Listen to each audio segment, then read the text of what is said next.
I always wanted to go to Africa because it's, from what I knew at a very young age, the origin of everything, of greatness. You have some of the most historical, meaningful stories coming out of the lands of Africa.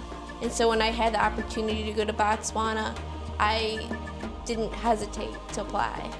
But my expectation of going to Botswana is it's going to be a very refreshing experience.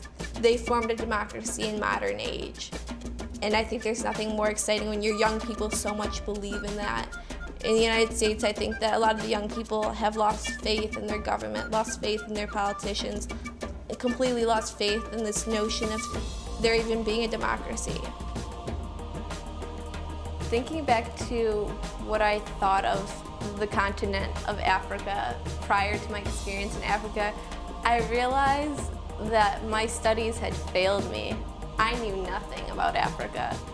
Just going to Botswana and being in the atmosphere of such educated people with such like a distinct culture, I have such an appreciation for the continent of Africa as a whole, and in specific Botswana, because that's where I spent my time.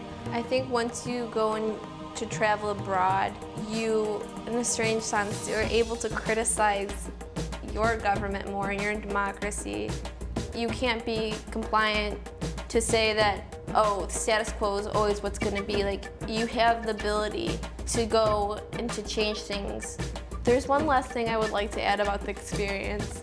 It does make a difference, the set of eyes you go into any other country with, and the fact that I was so fortunate enough to have a group behind me. I mean, I have educators, my peers, like, all having an interest in what we were studying made a world of difference.